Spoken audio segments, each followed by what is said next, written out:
Namaskar audience, I am Amrish Tiwari, editor publisher of Double Helical. Today it's my kind privilege to have interacted with Dr. Ashok Rajgopal. He is one of the renowned orthosurgeon in India. And it's a great opportunity to have interaction on the osteo-related problems and especially knee replacement. If I say the bone man of India, there is no doubt, and every audience and viewers love to know about him. So, sir, first of all, I would like to know, as we say, you are bone man of India, whether right or wrong.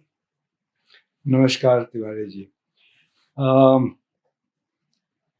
First of all मैं ये बताना चाहता हूँ, it's a pleasure and a privilege to be with you. Bone man हूँ या नहीं ये तो मैं नहीं कह सकता हूँ, लेकिन ऑलमोस्ट 37 ईयर्स मैंने बोन की संगति में बिता दिए हैं। So I have been practising orthopaedics for almost about 39 years in India and about 5 years before that. So my total involvement with orthopedics and bones has been since 1976. So that is almost 47 years. So that is why I say it, you have excellent records of the completing 30 plus successful knee 30,000 successful knee replacement surgery in the India. जी, उससे कुछ ज़्यादा ही हुए हैं। अब हमारा जो आंकड़ा है करीब 42,000 के आसपास पहुंच गया है, और it's been a wonderful And journey. very amazing with the span of with the total span of 12 hours एक in a दिन day. In a day, the maximum we have done is 32 knees. We did 29 a few years ago, and after that we have done. Is it possible 32 patients have been done in a short span of 10 hours, 15 hours? नहीं, 10-12 hours में तो नहीं होता, उससे it does take longer than that, because इसमें एक बहुत ही amazing coordination की ज़रूरत होती है, पूरी टीम होती है हमारी। ये सिर्फ मेरी उपलब्धि नहीं है। इसमें कम से कम भी कुछ नहीं तो 20-25 लोग इन्वॉल्व होते हैं। इसमें जो टाइम मैनेजमेंट होता है, जो हमारे एनेस्थीसिया की टीम है, हमारे जो टेक्निकल टीम है, जो नर्सिंग टीम है, और जो हमारे वार्ड बॉयज़ हैं जो पेशेंट्स को अंदर लाना ले जाना, सफाई वगैरह करना है, तो ये एक पूरा टीम वर्क है। तो ये इसका श्रेय मैं अपने ऊपर ना लेके पूरी टीम को देना चाहता हूँ। What is the success mantra behind this? थोड़ा सा जुनून होना चाहिए। मैं समझता हूँ थोड़ा सा हार्ड वर्क है, और And expertise. It is one of the most. एक पैशन होना चाहिए। Yeah. The main thing is the passion, the willingness to do it. It's not easy. Or one of the things that I would like to say is that we have a wonderful team who has been with me for almost about 30 years. Most of my team has been constant with me for 30 years. They understand me, I understand them. और हम लोग ने ये जो चीज़ achieve की है, ये मिल बैठ के हम लोग ने बात की कि इसको हम लोग कैसे करेंगे, किस ऑर्डर में करेंगे, और भगवान का शुक्र है सब अच्छा हुआ। Patients did well, they all went home, they were happy, and we were happy that we were able to do this for them. Sir, कहा it is has been said that knee replacement, knee replacement एक ऐसा ही word है जिसको कुछ लोग सुन के उनके दिमाग में कुछ उलझने भी पैदा होने लगती हैं कि इसकी जरूरत है भी है या नहीं भी है, और कराएं तो ग्रांटेड क्या है कि मैं पहले की तरह पूरी वॉक करने लगूंगा, घूमने लगूंगा। तो ये सब चीजें जब दिमाग में आती हैं तो लोगों की क्यूरी बढ़ जाती है। That I am here to educate them. नहीं, ये बहुत अच्छा सवाल है। जब हमने ये ऑपरेशन पहली बार नॉर्थ इंडिया में 87 में शुरू किया था, और we were among the first surgeons in the country to start it. I was the first surgeon in the country to do bilateral, which means we did both the knees together. That was way back in 87. तो तब से हम लोग आज यहाँ पे बहुत आगे आ चुके हैं। टेक्नोलॉजी बिल्कुल बदल गई है, चॉइस ऑफ जॉइंट्स बदल गए हैं, और सबसे बड़ी बात यह है कि अवेयरनेस बढ़ गई है, क्योंकि अब इतने लार्ज नंबर्स में ऑपरेशंस हो रहे हैं। इसके पहले जब हम शुरू किया करते थे तो लोग पूछते थे कि ये चलेगा भी या नहीं, but the results were very good, and because one patient did well, he went and told 2 3 other patients, they started coming. तो ये वर्ड ऑफ माउथ, एक ने दूसरे से बोला, दूसरे ने तीसरे से बोला, तो धीरे धीरे ये इसकी डिपेंड करता है एक्सपर्टीज जी हाँ, कि कितना अर्ली आपने सर्जरी करी जी। और कितना अर्ली ये ट्रीट हो गया। बिल्कुल बिल्कुल। इसमें ज़रूरी बात यह है कि आपको अपने पेशेंट के साथ बैठ के उनको समझना है, उनको समझाना है कि हम उनके लिए क्या कुछ कर सकते हैं। जैसे आपने सही कहा कि ये मरीज़ जो आर्थराइटिस से पीड़ित होते हैं, जितनी जल्दी वो हमारे पास आएँगे, उतना ज़्यादा हम उनको बेनिफिट दे सकते हैं। शुरू 15-20 साल में तो जो पेशेंट्स हमारे पास आते थे, वो इतने एडवांस स्टेज में आते थे कि घुटने बहुत बुरी तरह से डिफ़ॉर्म्ड होते थे, तो उनको रिकवरी में भी टाइम ज़्यादा लगता था। आज की तारीख में पेशेंट्स हमारे पास रिलेटिवली उस टाइम के मुकाबले काफ़ी पहले आ रहे हैं। और सबसे बड़ी बात है कि we were among the first to start robotic surgery in the country. We started in 2017 and we have been continuing with that. And today it is a needs of ours. Yes, it is. So today we do almost about 50-60% of our knees are done robotically, and it's a wonderful innovation. So in 35 years में जितनी भी technologies आई हैं, have been a part of that.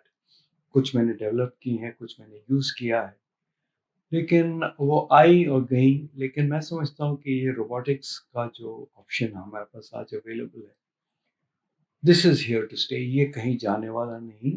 और आगे दशक में मैं समझता हूँ कि ऑलमोस्ट 70-80% सर्जन इसको अडेप्ट और अडॉप्ट करेंगे, और इसका रिजल्ट्स अगर आप ठीक तरीके से करें तो इसके रिजल्ट बहुत सर इन कॉमन पार्लांस जैसे there are lot of bone related disease like arthritis है, ऑस्टियोपोरोसिस है, तो एक पेशेंट के लिए बड़ा कंफ्यूजन होता है। पहले वो सोचता है मैं रूमेटोलॉजिस्ट के पास जाऊं या ऑर्थोपेडिक्स के पास जाऊं, और दोनों को ध्यान में रखते कब ये नौबत आती है कि उसको रिप्लेसमेंट की जरूरत होती है। ये भी बहुत अच्छा सवाल है। मैं पहली बात ये समझाना चाहता हूँ कि ऑस्टियोआर्थराइटिस और ऑस्टियोपोरोसिस ये बिल्कुल भिन्न डिजीज़ेज़ हैं, ये बिल्कुल उल्टी डिजीज़ है। ऑस्टियोपोरोसिस का मतलब ये होता है कि जो हड्डी के अंदर जो कैल्शियम की मात्रा होती है, जो क्वांटिटी होती है, वो कम हो जाती है, डिक्रीज़ होती है। ये टिपिकली आप जैसे एजिंग होती है, लोग बुजुर्ग होते हैं, उनकी हड्डियों में थोड़ी बहुत कैल्शियम की कमी होती है। लेडीज में मेनोपॉज के तो बाद generally after 40 years can be seen. Osteoporosis normally lifestyle disease है। अगर आपकी लाइफस्टाइल ठीक है, आपका डाइट ठीक है, आप एक्सरसाइज कर रहे हो, आप ठीक मात्रा में दूध, दही, पनीर, नॉनवेज, चिकन, वाइट मीट्स ले रहे हो, तो आमतौर से ये देखा नहीं जाता है।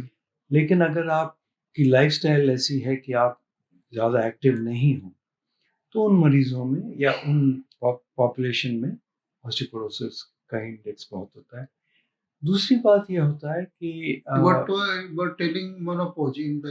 मेनोपॉज एक बहुत ही सिग्निफिकेंट इवेंट है, खासकर लेडीज में। मेनोपॉज के बाद इसके होने के चांसेस, क्योंकि हार्मोनल चेंजेस होते हैं, so the incidence of osteoporosis in the postmenopausal women in that age group is commoner than in the younger age group या मेल्स में। तो हम लोग काफ़ी बार उनको ये सजेस्ट करते हैं कि मेनोपॉज के बाद या तो हार्मोन थेरेपी पहले होता था, आजकल ये इतना पॉपुलर नहीं है क्योंकि इसके कुछ खराब इफेक्ट्स भी देखे जा रहे हैं, लेकिन इनका इनटेक विटामिन डी का और कैल्शियम का और healthy diet, high protein diet अगर लेते हैं, तो ये इसको काफ़ी हद तक हम इसको कंट्रोल में रख सकते एक अर्थराइटिस की सूज में क्या आपके कैसे आप डिटेक्ट करते हैं? क्या आपको लगता है अर्ली साइन सिम्पटम्स क्या होते हैं? हैं। देखिए, आर्थराइटिस एक बहुत जेनेरिक वर्ड है। इसका सच पूछे तो इसका सिर्फ ये मतलब है कि आपके जोड़ खराब हो रहे हैं, जॉइंट पेन। और जिस जॉइंट पेन या जॉइंट खराब होने के या जॉइंट घिसने के कम से कम 15 से 20 वजह हो सकती है। अगर आप मोटा-मोटी देखें तो इसमें 2 ग्रुप्स हैं। एक तो जो एज रिलेटेड होता है, जिसको हम लोग ऑस्टियोआर्थराइटिस बोलते हैं, हड्डी घिस जाती है। वो एज ग्रुप 40 के बाद होता है पहले? इसका कोई एज ग्रुप नहीं होता है। आपको 30-35 के भी आजकल मरीज आने लग गए हैं जो ऑस्टियोआर्थराइटिस से पीड़ित हैं। कुछ इंडिकेशन है, कुछ रिसर्च ये बताता है कि ये शायद जेनेटिक हो सकता है, इसमें कुछ क्रोमोसोमल एक आइडेंटिफिकेशन हुआ है जो जो 7th क्रोमोसोम होता है उसमें कुछ डिफेक्ट निकलता है। तो ये एक तरह से अगर आप जीनोमिक स्टडी करते हैं तो अर्ली डिटेक्शन भी इसका हो सकता है। लेकिन जो मेन आर्थराइटिस जो एक आम आदमी इसको बड़े लूजली इस्तेमाल करता है, जिसको आप कहते हो कि इनको गठिया है। गठिया बेसिकली रूमेटॉइड आर्थराइटिस, ये आमतौर से जेनेटिक होता है। अगर मदर को है तो बच्चों को होने का उसका रिस्क ज़्यादा होता है। ऑस्टियोआर्थराइटिस टिपिकली एक बड़े जॉइंट को इन्वॉल्व करता है, या तो कुल्हे को इन्वॉल्व करेगा, या एक घुटने को, या दो घुटने को। रूमेटॉइड आर्थराइटिस या गठिया जो है, एक ब्रॉडली अगर आप देखें तो ये कई जोड़ों को इन्वॉल्व करता है। और इसकी जो एफेक्शन होता है ये बच्चों में भी होती है। इसको हम लोग जुवेनाइल रूमेटॉइड आर्थराइटिस, और वो बच्चे कुछ 5-6 साल की उम्र से इससे पीड़ित होते हैं, उनका प्रोग्रेशन बहुत सीवियर होता है।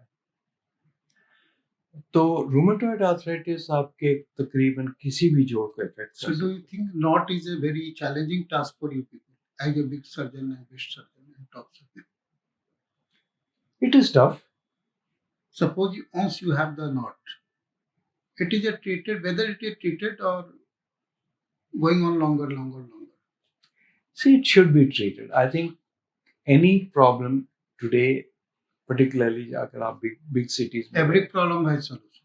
it has a solution. We may not be able to cure it. जैसे आप डायबिटीज को क्योर नहीं कर सकते, आप हाइपरटेंशन Control कर सकते, you can control control, not cure. हाँ, तो आप अपनी क्वालिटी ऑफ लाइफ को जहां आप हो, इससे आप कई दर्जे, कई नॉचेस आप इसको तो एलिवेट कर। जुवेनाइल स्टेज में क्या सिम्टम मिलते हैं उनको? इनके जोड़ों में सूजन होता है, दर्द होता है, कुछ लोगों में लाल लाल उनके जोड़ हो जाते हैं, बहुत पेनफुल होते हैं ये। और जितना यंग बच्चा होगा जिस टाइम पे इनका आर्थराइटिस शुरू होता है, उतना ही ज्यादा आगे जाके तो since very beginning, particularly in the child, since very beginning अगर आप उसको डायग्नोस करते हैं तो कैन बी ट्रीट और कंट्रोल और क्योर? इसको क्योर नहीं कर सकते, नहीं आप करते। इसको control Anyhow, no cure. There It is is no genetical, cure. hereditary. It is not a curable condition, it's a controllable condition. और रूमेटॉइड आर्थराइटिस भी एक डिजीज नहीं, इसमें कई different Multiple factors involved. Multiple factors, multiple presentation, different disease processes हैं। एक common जो हमारे इंडिया में काफी कॉमन है, इसको एंकिलोजिंग स्पॉन्डिलाइटिस बोलते हैं, इसको बैम्बू स्पाइन बोलते हैं, जिसमें आदमी धीरे धीरे झुकना शुरू हो जाता है। मेल्स में ज्यादा कॉमन है, लेकिन ये फीमेल्स में भी देखा जाता है। और अगर एंकिलोजिंग स्पॉन्डिलाइटिस है तो इसमें आपके आई इफेक्ट हो सकता है, आपका हार्ट इफेक्ट हो सकता है। तो जितना जल्दी ये डायग्नोज हो, उतना ही आप प्रिवेंटेटिव एक्शंस ले सकते हैं कि आप दूसरे स्पेशलिस्ट से भी कंसल्टेशन कर लें, ताकि इनको ये जो सेकेंडरी कॉम्प्लिकेशंस है, आप इनसे इन मरीजों को दूर रख सकते हैं। Even I know, as far as my knowledge, this if you once have a spondylitis, it might affect your eye. Am I Yes. right or wrong? Absolutely.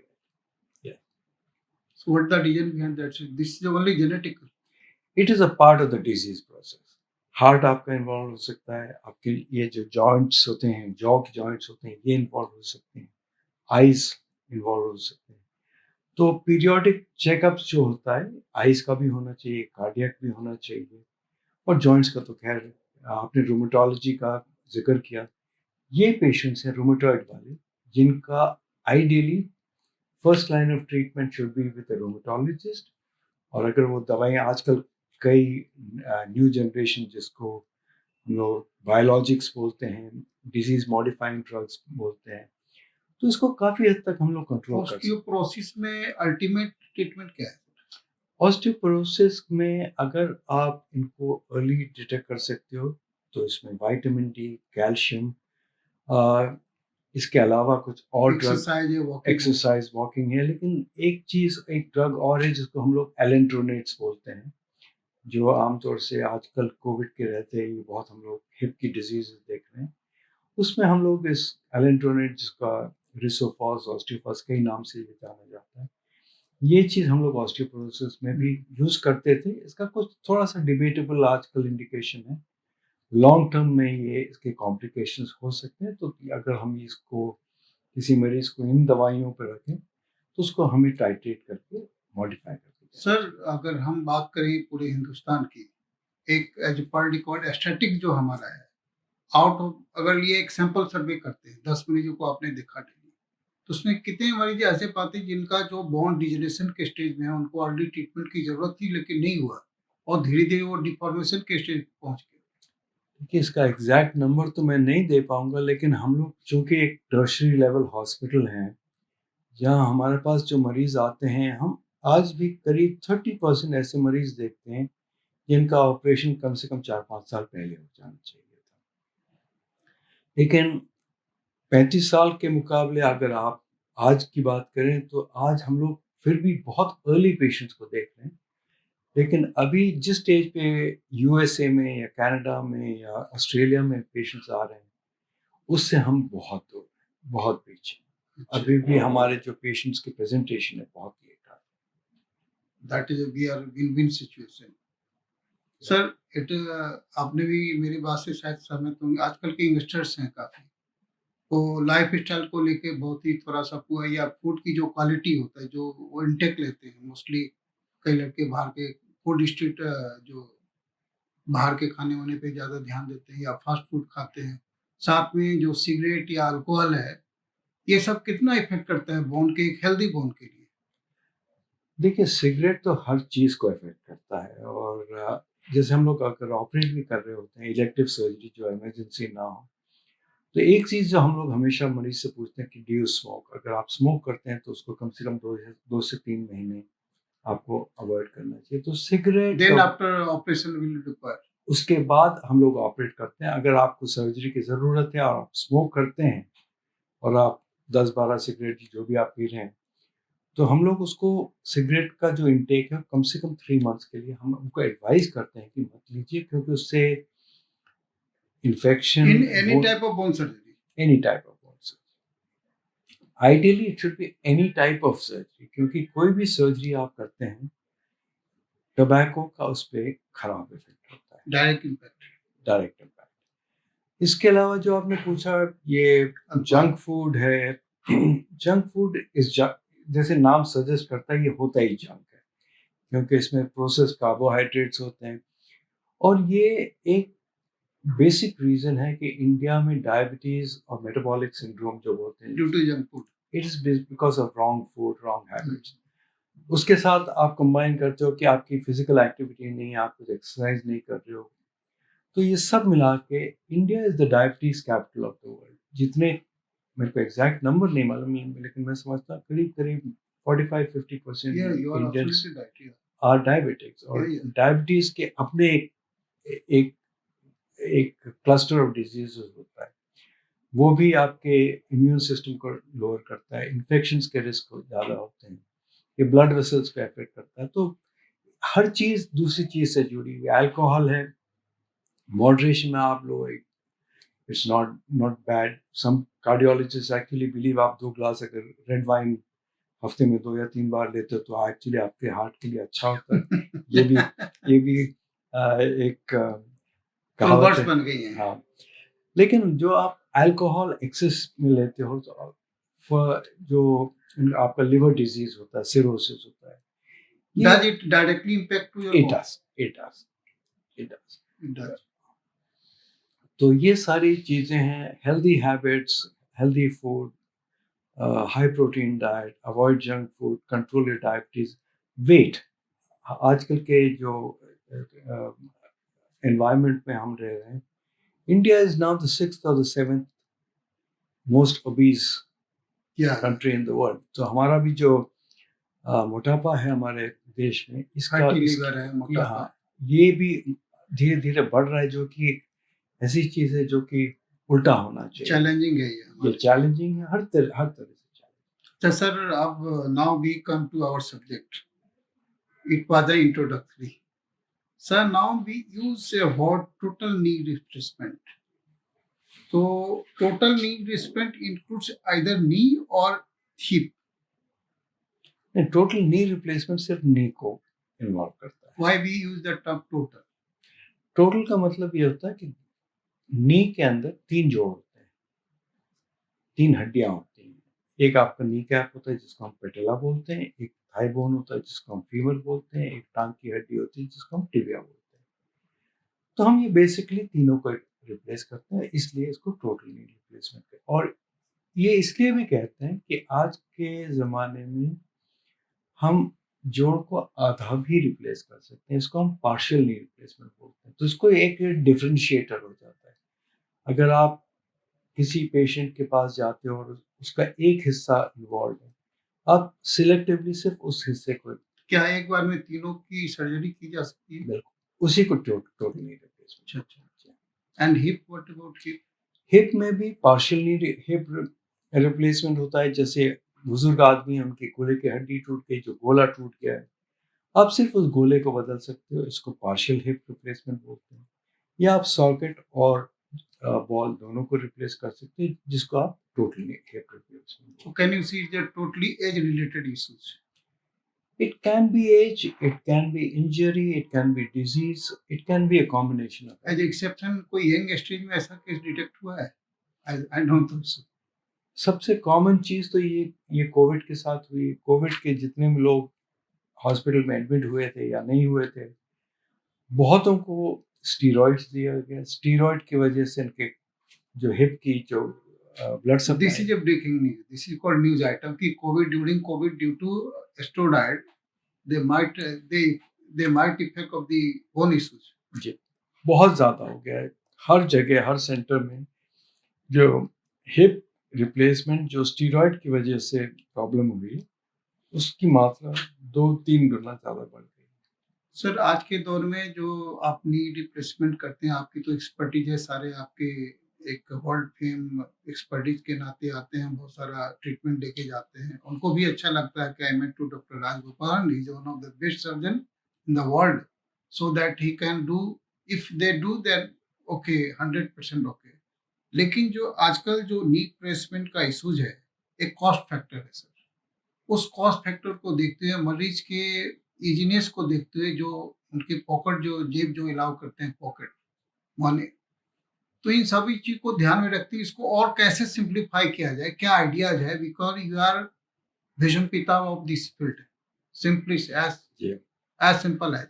तो इन सारी चीजों को देखकर एक आम आदमी भी when they required, when they required, they allowed from his pocket to do that. जी जी. नहीं, आपने एक अच्छा मुद्दा उठाया है कि ये कॉस्ट इंटेंसिव सर्जरी है. और इसमें 2 बातें जो मैं समझाना चाहता हूँ. एक ये है कि इंडियन इम्प्लांट्स भी आ रहे हैं, लेकिन उसमें अभी तक एक कंपनी को छोड़ के शायद बाकियों में वो जिस तरह का क्वालिटी कंट्रोल होना चाहिए वो शायद नहीं है. तो इसमें गवर्नमेंट का सपोर्ट मिलता है नहीं आप लोग को, या कंपनियां को जो इस तरह गवर्नमेंट का सपोर्ट मिल रहा है. जो हमारी हेल्थ मिनिस्ट्री है उसकी तरफ से भी काफ़ी सपोर्ट है.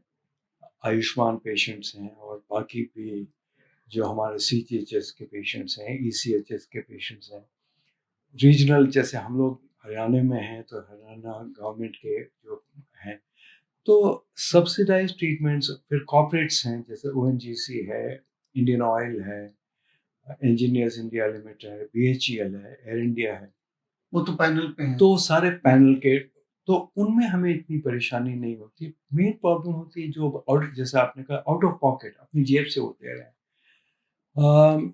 तो ये एक मुद्दा ज़रूर है. हम लोग अपने तरफ से कोशिश कर रहे हैं और गवर्नमेंट ने भी इसमें एक बड़ा एक पोजीशन ली कि जो पहले जो ओवरहेड्स बहुत ज़्यादा होते थे वो काफ़ी हद तक कम हो गए, तो कॉस्ट भी कुछ हद तक हम कंट्रोल कर पाए हैं. इसका एक दूसरा पहलू ये है कि अगर आप अच्छी क्वालिटी का इम्प्लांट ना डालते हैं तो इसकी लाइफ जो आमतौर से 20 से 25 साल होनी चाहिए वो हट के 8 से 10 साल हो जाती है. और जब हमें ये दोबारा करना ड्यूरेशन कम हो जाता है। कम हो जाता है, अगर हमें ये दोबारा से करना है तो जो जॉइंट हमको सेकेंड टाइम लगता है वो एक प्राइमरी इम्प्लांट के मुकाबले कम से कम 3 से 4 गुना ज़्यादा महंगा होता है। तो अगर आप पेशेंट के साथ बैठ के उनको काउंसिल करो कि जितनी मदद गवर्नमेंट कर रही है, हॉस्पिटल्स कर रहे हैं या कॉर्पोरेट्स कर रहे हैं, हम लोग भी अपनी तरफ से कोशिश करते हैं और इसको कॉस्ट को जितना अफोर्डेबल कर सकते हैं वो हम लोग करते हैं। लेकिन इसमें एक बात मैं ज़रूर बताना चाहूँगा कि इसमें क्वालिटी ऑफ इम्प्लांट में कॉम्प्रोमाइज़ नहीं नहीं होना करना चाहिए। सर आपके घर में भी बुजुर्ग होंगे जो 70 प्लस होंगे, 60 प्लस होंगे, कभी वो शायद किचन में गई, वॉशरूम में गई, जो आपका जो सरफेस है, टाइलें हैं, फिस फिसलन हो गया, गिर गई, उसके कारण चोट लगता है उनका कूल्हे में या नी का भी इश्यूज होता है। तो इनको चीज़ देखते हुए उस समय इमीडिएटली इनको रिप्लेसमेंट की या उसको एक रिप्लेसमेंट की ज़रूरत पड़ जाती है किसी तरह की। लेकिन कई ऐसे चीज़ हैं कि वो पुअर लोग हैं, वो अफ़ोर्ड नहीं कर सकते। हमने तो कर लिया, चलिए ठीक है, आपने भी कर लिया। उनको अगर ध्यान में खा रखा जाए तो उनके लिए हम लोग किस तरह से हेल्पफुल हो सकते हैं? देखिए, एक तो अवेयरनेस होनी चाहिए कि बुजुर्ग आदमी हैं या माताजी हैं या बाबूजी हैं, उनको जैसे फिसलन वाली जगह है, ऊबड़ खाबड़ जमीन है, धक्के वाली जगह है जहाँ पे भीड़ भाड़ है, वहाँ उनको प्रिकॉशंस लेना है, कोई उनके साथ रहे, उनके हाथ में छड़ी हो, किसी स्टिक का हो। हाथ हो, वॉकर हो, जैसे भी उनकी उस टाइम पे हालत हो, वो प्रिकॉशन उनको लेना है। अगर बदकिस्मती से वो गिर जाते हैं या भगवान ना करे उनकी कोई हड्डी खुलेगी या कहीं की टूट जाए, तो उनको सबसे करीब के जो हॉस्पिटल है, गवर्नमेंट हॉस्पिटल्स हैं, मैं बोलते हुए बड़ी खुशी हो रही है कि आज की तारीख में गवर्नमेंट हॉस्पिटल्स की जो इलाज का स्टैंडर्ड है बहुत अच्छा है। That's a, much better than जो पहले नॉट। होता था उसके मुकाबले बहुत आगे आ गए हम लोग। अब जैसे मेडिकल इंस्टीट्यूट में पहले एक होता था, अब शायद 7 या 8 मेडिकल ऑल इंडिया इंस्टीट्यूट हैं, यूनिवर्सिटी हॉस्पिटल्स हैं, कॉलेजेस हैं। तो बेसिकली हम हमारी जो क्वालिटी ऑफ मेडिकल ट्रीटमेंट जो 20 साल पहले थी उससे हम कहीं आगे आ गए। तो मैं इनकरेज करूंगा कि कोई हमारे जो it's a duty advancement in technology. Technology, service, competence, training, every and these people should approach the hospital and बहुत अच्छी क्वालिटी ऑफ ट्रीटमेंट हो रही है और जो कि निःशुल्क होता है आमतौर से। अच्छा सर, बेसिकली जो बोन मैरो ट्रांसप्लांट है या स्टेम सेल थेरेपी है, उसके थ्रू आप कोई ट्रीटमेंट करें, दे माइट हैव सम निभैकी negative impact to cure the disease, basically that bone related issues. देखिए, बोन मैरो ट्रांसप्लांट हम लोग के एरिया में आता ही नहीं है। वो बेसिकली जो हेमेटोलॉजी वाले होते हैं जिनको थैलेसीमिया होता है या ब्लड अगर कैंसर, अगर कोई बोन मैरो ट्रांसप्लांट करा रखता है तो उनको कुछ ऑस्टियोपोरोसिस आर्थराइटिस का कोई इश्यूज क्रिएट होते उसका हैं? इससे कोई कोई connection, no no direction. No, nothing at all. Now sir, जैसे आजकल जो एडवांसमेंट ऑफ टेक्नोलॉजी की मैंने बात करी, जैसे आर्टिफिशियल इंटेलिजेंस है, उसका कितना रोल मिल रहा है आज के आप लोग की एक्सपर्टीज में कि शुरू हो गया है रोबोटिक जिसको कह सकते जी। रोबोटिक्स एक पहलू है, इसके ऊपर फिर आर्टिफिशियल इंटेलिजेंस आ गई है और उससे आगे हम लोग ऑगमेंटेड रियलिटी पे आ गए हैं। तो जो मैं समझाना चाहता हूँ वो ये है कि रोबोटिक्स जो आज के टाइम में हमारे पास अवेलेबल है, ये नर्सरी राइम, नर्सरी लेवल का है। आगे आगे जैसे जैसे डेवलपमेंट्स होती जाएंगी, आज भी जो 2017 में टेक्नोलॉजी रोबोटिक्स की अवेलेबल थी, आज हम उससे कहीं आगे आ गए। लेकिन अभी भी हमारे पास ऑर्थोपेडिक्स की जो रोबोटिक कैपेबिलिटी है, इसमें और जनरल सर्जरी में या एब्डोमिनल सर्जरी में जो रोबोटिक्स का रोल है, हम उससे अभी भी काफ़ी पीछे हैं। लेकिन हम लोग, मैं समझता हूँ अगले 3-4 साल के अंदर रोबोटिक्स ऑर्थोपेडिक्स को बिल्कुल रेवोल्यूशनाइज तो कर आपको देंगे। नहीं लगता है कि रोबोटिक या जो आर्टिफिशियल इंटेलिजेंस के थ्रू हम जो अपने ऑस्टियोपोरोसिस या आपको आर्थराइटिस में जो टेक्नोलॉजी हम लोग अप्लाई अप्लाई करेंगे, उससे आपको भी एक थोड़ा-सा कॉस्ट का भी फैक्टर बढ़ सकता है और पेशेंट के ईज़ीनेस के बारे में भी थोड़ी-सी ध्यान रखनी पड़ेगी। हाँ, देखिए, आज की तारीख में सबसे बड़ी जो चैलेंज है कि एक रोबोट की जो कॉस्ट है आमतौर से 10 से 12 करोड़ की है। वो बहुत अनअफोर्डेबल है। अगर करती आप बहुत बड़े इंस्टीट्यूशन में हैं, वो तो आपको लेके दे देंगे, लेकिन एक आम whether you can afford on that every is issue. Hospital can not afford it. लेकिन जैसे-जैसे नंबर्स बढ़ेंगे, वैसे-वैसे कॉस्ट कम होती जा रही है। टेक्नोलॉजी अब काफ़ी जगह अवेलेबल है और ट्रेनिंग उससे ज़्यादा ज़रूरी है, क्योंकि आप सीधे उठ के मैनुअल से रोबोटिक्स पे नहीं जा सकते। हुँ। तो ये हम लोग बड़े इंटरेस्टिंग टाइम से गुजर रहे हैं। I think we will do well with robotics and I am and sure. You very sad manual and robotic. तो I think manual is still okay with that robotic in compare to robotic. Oh yes. अगर if अगर manual you are doing practical since very long manually you are practising right now you are going to adopt that robotic. What are the difference basically? ये एक बहुत आग लगी हुई है। ये रोबोटिक वाले कहते हैं सिर्फ रोबोट से होना चाहिए। मेरा मेरा मानना ये है कि कोई भी साधन हो, वो एक एडिटिव टेक्नोलॉजी। आप ये नहीं कह सकते हो कि रोबोटिक के बगैर आप ये नहीं कर सकते, क्योंकि 35 साल से हम कर रहे हैं और बिल्कुल, that's why I am telling ना, रिजल्ट्स बहुत अच्छे हैं। And you are giving good result compare Yeah. To this one. लेकिन आज एक जनता की भी डिमांड है, हमारी अपनी एवोल्यूशन की भी है, और आज हम उसको एक एक्यूरेट तरीके से कर सकते हैं। तो मैं समझता हूँ कि पहले आपका जो मोबाइल फ़ोन था, उससे आप सिर्फ फ़ोन करते थे, आज आप अपना सारा लाइफ उस फ़ोन से, तो ये भी एक एवोल्यूशन। ये रोबोटिक जो और या टेक्नोलॉजी, आर्टिफिशियल इंटेलिजेंस, ये सब एक एवोल्यूशन है। मैं ये मानता हूँ कि रोबोटिक्स यहाँ है रहने के लिए, जाने वाला नहीं। ये बेटर ही होगा। और जैसे ये बेटर होता जाएगा, कंपटीशन बढ़ता जाएगा, कॉस्ट कम होते जाएँगे, अफोर्डेबिलिटी और एक्सेसिबिलिटी बढ़ती जाएगी। और मैं ये मानने को तैयार हूँ कि अगले 10-12 साल में 75-80% नी रिप्लेसमेंट्स और हिप रिप्लेसमेंट्स, शायद और भी जॉइंट के रिप्लेसमेंट रोबोट के ज़रिए हों। सर, अब मैं आपके एक्सेलेंसी पे जा रहा हूँ मैटर पे। ये लिम्का बुक में एक आपका नाम रिकॉर्ड है कि आपने एक दिन में 32 से ज़्यादा रिप्लेसमेंट करी। 12 घंटे में इसका क्या रहस्य है? इसकी क्या सफलता है? कैसे आप बताना चाहेंगे? देखिए, ये कुछ इत्तेफ़ाक था, कुछ ग्रह थे, काफ़ी मरीज़ मैं उसी तो दिन कहूँगा आपका हार्ड वर्क था। वो इत्तेफ़ाक से ज़्यादा वो अच्छा वो होगा हार्ड वर्क है, टेक्निक है, एक्सपर्टीज़ है। वो वो अपनी जगह शायद थे, लेकिन वो जिस तरह से वो आया कि मरीज़ आते गए, वो लिस्ट हमारी बढ़ती गई। तो ये एक ऐसी चीज़ है जिसको हम लोग रोज़ नहीं कर तो सकते उसकी हैं। एक्यूरेसी कितनी रही सर? सारे मरीज़ ठीक थे, टिल नाउ? सारे मरीज़ ठीक रहे हैं। और जैसे मैंने कहा, ये एक ऐसी चीज़ है कि आप ये हर दिन नहीं कर सकते। मूड के ऊपर है, मूड के मूड ऊपर। से ज़्यादा प्लानिंग के ऊपर है। और क्या ये हम दोबारा करेंगे? अगर मौका लगेगा तो शायद सोचेंगे उस बारे में। तो सर एक पेशेंट पे कितना टाइम लग जाता है?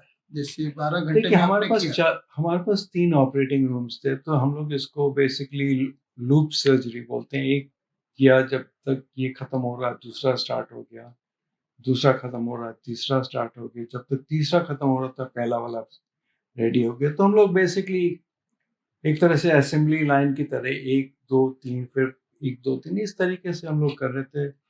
इसमें पूरी टीम इन्वॉल्व थी, बीच-बीच में वो लोग अपना ब्रेक्स ले रहे थे, हम लोग भी अपना ब्रेक्स ले रहे थे।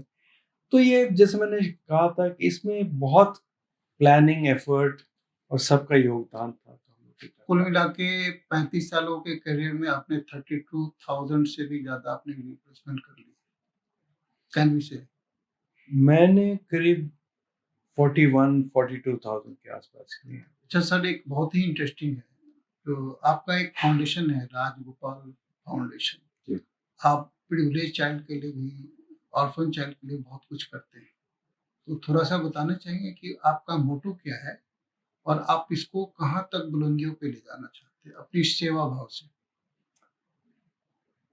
देखिए, ये मेरे दिल के बहुत करीब है। ये मैंने राजगोपाल फाउंडेशन, बहुत लोग समझते हैं ये मेरा फाउंडेशन मेरे नाम पे है, लेकिन हकीकत ये है कि हमारे ये पिताजी के नाम पे। He was also doctor he was a police officer, he was the IG Delhi police. in South, which area? नहीं जी, दिल्ली में थे। ठीक, ठीक।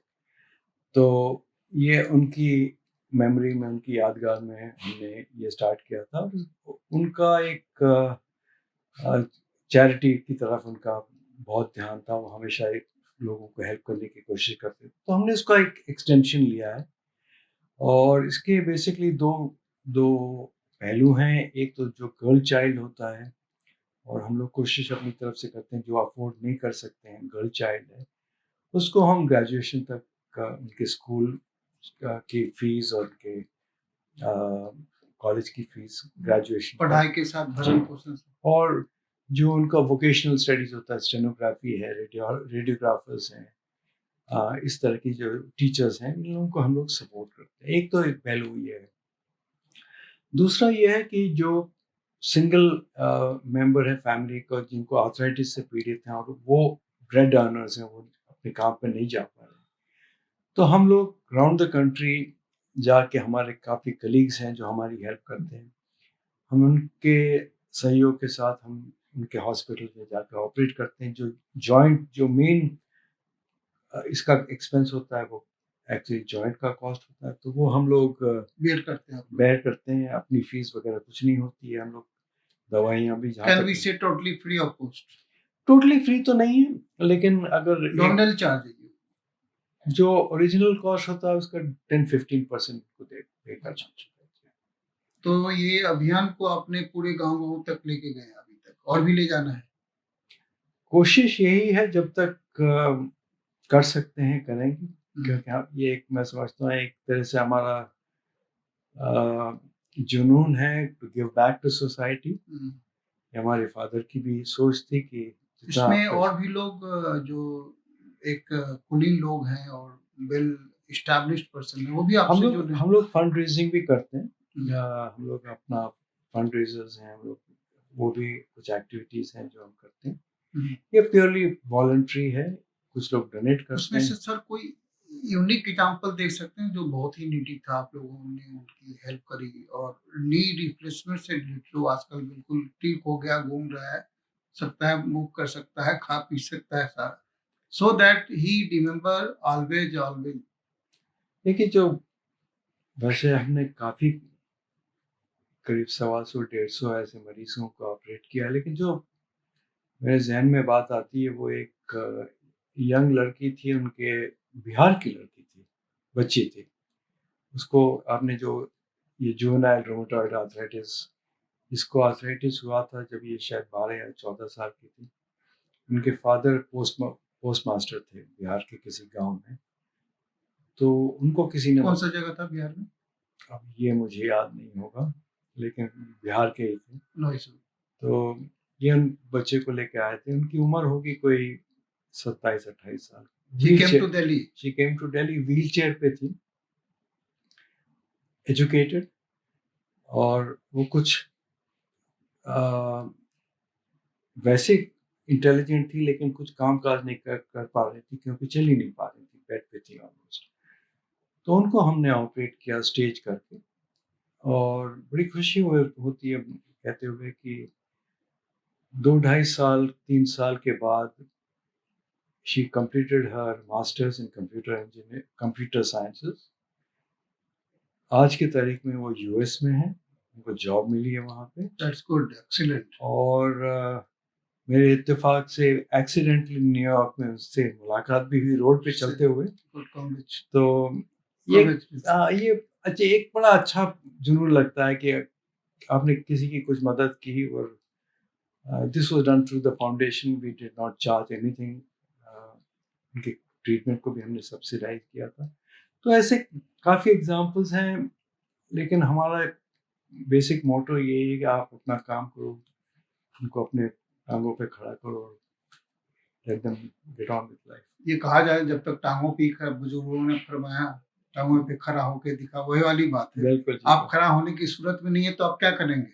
बिल्कुल सही। सर कहा जाता है कि आपकी नी रिप्लेसमेंट सर्जरी में ये क्वालिटी है कि बंदा उसको आपने कराया कल को फुटबॉल खेल सकता है।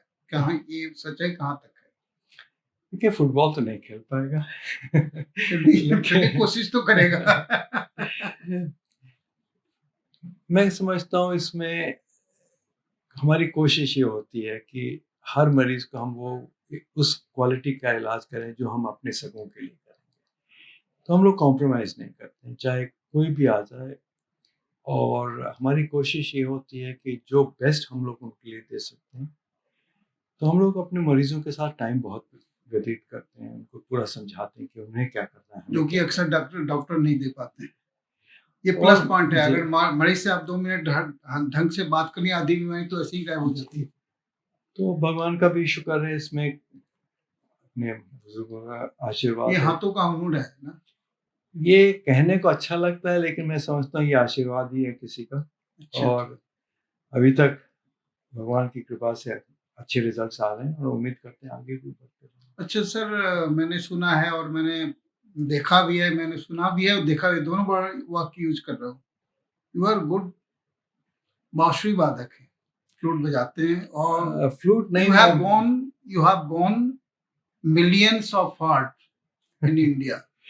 That's very kind of you. मैं माउथ ऑर्गन बजाता हूँ। ये मेरा शौक था स्कूल डेज से।